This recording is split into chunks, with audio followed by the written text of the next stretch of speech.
Oh, in the corner. That is flush in the corner there. She finally wins a title. Such a talent.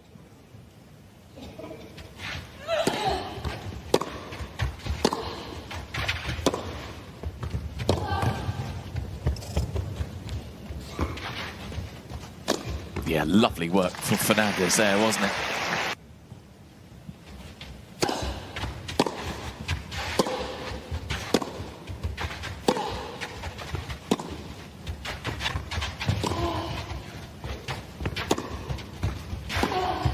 But what a chance Fernandez has this afternoon.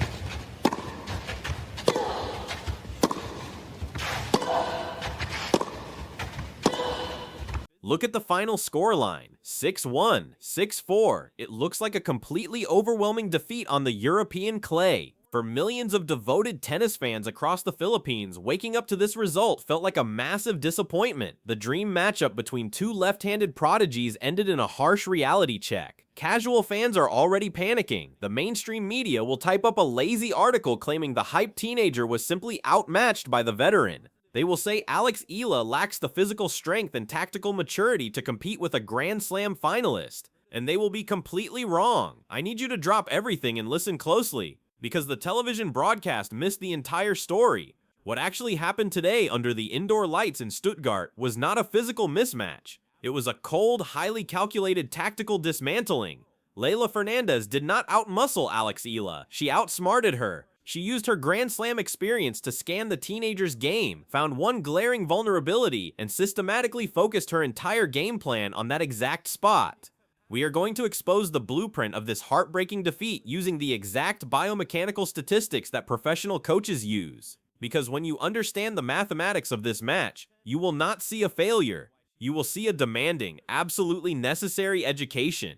To truly comprehend the depth of this match, we have to understand the specific psychological weight both players brought to the court. Eala is not just playing for ranking points or prize money. She is carrying the expectations of an entire nation. Every time she steps up to the baseline, millions of people are watching her footwork, analyzing her serve, and scrutinizing her emotional state. That level of attention can create diamonds, but it can also create immense tension. Leylah Fernandez knows exactly what that suffocating expectation feels like. She lived it during her legendary run to the US Open final in 2021. She understands the heavy burden of being the next big thing. But since that run in New York, Fernandez has faced her own demanding trials. She has battled injuries and fought to stay at the very top of the game. Coming into Stuttgart, the Canadian was deeply hungry to reassert her dominance against the new wave of rising talent. She looked across the net at Eala and saw a younger version of herself, and she was determined to show the teenager that reaching the top of the sport requires a level of tactical discipline that takes years to master. The battleground itself played a massive role in this outcome. We must analyze the unique environment of the Stuttgart tournament. This is not the slow, grinding, wind-blown dirt of Paris or Rome. This is indoor red clay. It is a completely unique surface that changes the geometry of the sport. Because the climate is perfectly controlled, the surface plays significantly faster and lower than traditional clay. It rewards absolute precision. It rewards players who can construct points like a chess grandmaster. Leylah Fernandez understood this environmental shift perfectly. While Eala relies heavily on her explosive first step and flat penetrating ground strokes, Fernandez knew that flat hitting gets absorbed by this specific type of indoor clay. The Canadian adjusted her strategy immediately. She decided to play a game of angles, spins, and calculated disruption. Let us start with the most deceptive statistic on the entire board, the double faults. Leylah Fernandez committed 6 double faults. Eala only committed 1. On the surface, this looks like a positive sign for the Filipina star. The veteran Canadian was visibly tense, her ball toss was erratic, and she was literally handing over free points. Eala was incredibly disciplined, protecting her serve to avoid unearned points. But total caution is a dangerous trap when you are playing against the top 20 players in the world. Eala only hit 1 double fault because she was too hesitant to miss. When the pressure mounted, she started playing not to lose rather than playing to win. She was rolling the ball safely over the net just to start the rally. Against a world-class returner like Fernandez, a safe second serve is an open invitation to lose the point.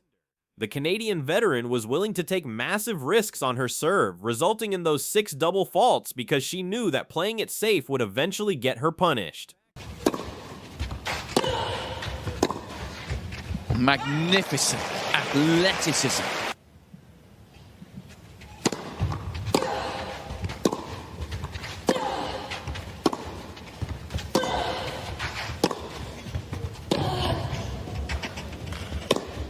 Just wonderful work, brilliant placement.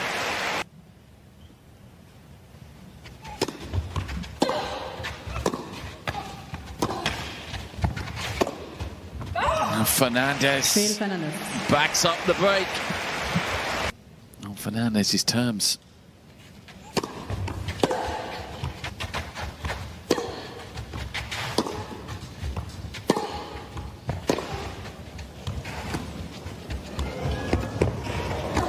Oh, that is a sublime point.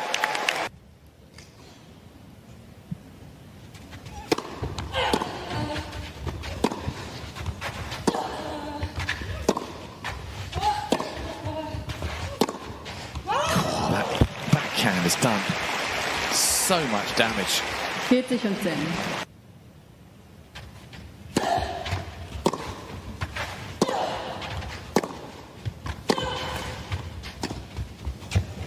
Again, plays that shot exquisitely well.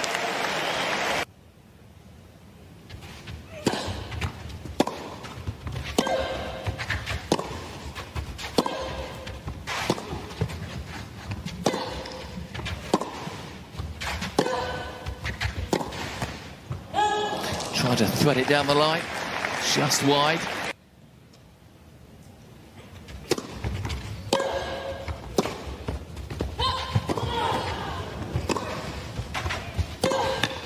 It's wide, and it's a debut win for Leylah Fernandez here in Stuttgart. At times, she was back to her brilliant best. At other times, it all got a little nervy for Fernandez. But I tell you what, she'd have taken that at the start of the match. A straight sets win against a tough opponent in Alexandra Eala. First set, on fire. Second set, a little bit of... This brings us to the absolute core of the matchup, the second serve win percentages. This is where the match was completely decided. When Fernandez missed her first serve, she won an astronomical 87% of her second serve points. This number is staggering. It means that when the Canadian was backed into a corner, she did not panic. She changed the physics of the ball. She utilized a heavy kick serve, generating massive revolutions per minute, making the ball bounce sharply and aggressively into the extreme corners of the service box. This heavy spin completely neutralized Eala's aggressive return positioning. Now look across the net at the exact same metric. When Eala missed her first serve, she won only 40% of her second serve points. That is a system failure. It is the specific reason the first set was a quick 6-1 loss. We have to look at the biomechanics of why that 40% happened. Eala's second serve lacks the heavy topspin required to push an elite returner back. Her flatter trajectory causes the ball to sit up perfectly in the strike zone. Leylah Fernandez recognized this mechanical flaw in the very first game. She treated Eala's polite second serve as an immediate scoring opportunity. The Canadian stepped aggressively inside the baseline, took the ball impossibly early on the rise, and completely cut off the angles. Leylah dictated the entire geographical reality of the court just by returning that second serve. She forced Eala to start almost every single point on the absolute defensive, scrambling backward before the rally had even truly begun. Because of that vulnerability, the psychological pressure began to compound heavily. Fernandez engineered 8 separate breakpoint opportunities, converting 4 of them. She was constantly applying paralyzing pressure, never letting Eala settle into a comfortable rhythm or catch her breath. When you are constantly defending breakpoints, your legs get heavier, your lungs burn faster, and your decision-making becomes clouded. Eala, fighting entirely off the back foot, only managed to create 3 breakpoint chances throughout the entire match, converting just 1. You simply cannot beat a former US Open finalist if you are only breaking their serve a single time. The serving discrepancy extended beyond just the second serve. Eala landed just 52% of her first serves. Because she was missing nearly half of her first deliveries, she was forced to rely on that vulnerable second serve far too often. It created a predictable pattern that Fernandez easily memorized. Fernandez landed a much more solid 63% of her first serves, protecting her own service games and keeping the pressure entirely on the other side of the net. The math is undeniable. The match was entirely won and lost on the service line. It was a masterclass in serving strategy by the veteran, and a steep learning curve for the prodigy. We also have to dig deeper into the tactical geometry of the baseline exchanges. This was a highly anticipated lefty versus lefty dynamic. Left-handed players are used to having an inherent advantage against the rest of the tour. They love using sharp cross-court angles to attack a right-handed player's backhand. But when two lefties play each other, those advantages cancel out. It becomes a pure test of shot tolerance and tactical flexibility. Fernandez completely turned the mirror into a weapon. She understood the left-handed geometry on clay fundamentally better than Eala does right now. Instead of trying to out-hit Eala with flat pace, Fernandez used extreme looping topspin. She hit balls that landed deep near the baseline and kicked high into the air, disrupting Eala's timing and preventing her from stepping in and taking control of the rally. The total points won tells the final story of this chess match. Fernandez won 63 total points compared to Eala's 46. A 17-point gap is a massive statement at this level of professional tennis. It means the Canadian veteran controlled the short points, she controlled the medium rallies, and she managed the exhausting physical exchanges with superior efficiency. Fernandez won 26 return points, while Eala won only 18. The Canadian owned the real estate, dictated the pace, and controlled the narrative from the very first ball. But do not abandon hope. If you look closely at the depths of this data, there is a glowing silver lining that proves exactly why the tennis establishment is closely monitoring Alcaraz's future. Look at the maximum consecutive points won. In the middle of being completely outmaneuvered, Alcaraz managed to string together 6 consecutive points won. Leylah Fernandez only managed 5. What does that actually mean in the grand scheme of things? It proves Eala possesses the explosive, unguardable firepower to overwhelm a US Open finalist. When her timing is perfect and she connects cleanly, she can hit through anyone on earth. She has the raw talent and the genetic gifts. She just needs the tactical refinement to use them consistently over an entire match. More importantly, look at her emotional response. This is a crucial area of growth. This is not the same player we saw last week in Linz against Jelena Ostapenko. When the pressure mounted against Ostapenko, Eala completely lost her focus and dropped 6 games in a row. Today against Fernandez, she did not freeze. She did not mentally check out. Yes, she lost the first set 6-1. It was a tough lesson, but she dug her heels into the red dirt and fought bitterly to the very end.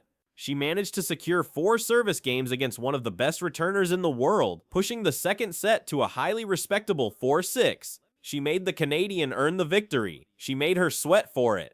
This was not a failure of courage. This was a masterclass in elite clay court geometry and match management by Leylah Fernandez. She showed the young prodigy exactly what it takes to survive at the highest echelon of the sport. She showed her that you cannot survive in the top 20 with a predictable second serve, and you cannot win on clay without mixing up your spins and trajectories. The Eala army needs to ignore the negative noise right now. Do not listen to the casual fans who only cheer when the scoreboard looks perfect. True supporters understand the demanding process of athletic evolution. Eala is barely out of her teenage years, stepping onto center courts and absorbing heavy tactical tests from the best players on earth. This frustrating scoreboard is the exact fuel she needs to rebuild her game. The elite coaches at the Rafa Nadal Academy will focus her entirely on that 40% second serve win rate. They will break down her biomechanics. They will tweak her ball toss. They will have her hit 1,000 kick serves a day until her shoulder burns with fatigue. She will put in the grueling work in the shadows and improve her weaknesses until they become her greatest weapons. When she returns to the red clay, she will be infinitely more precise, highly calculated, and entirely unplayable. Was this a flaw or a lesson? Comment now.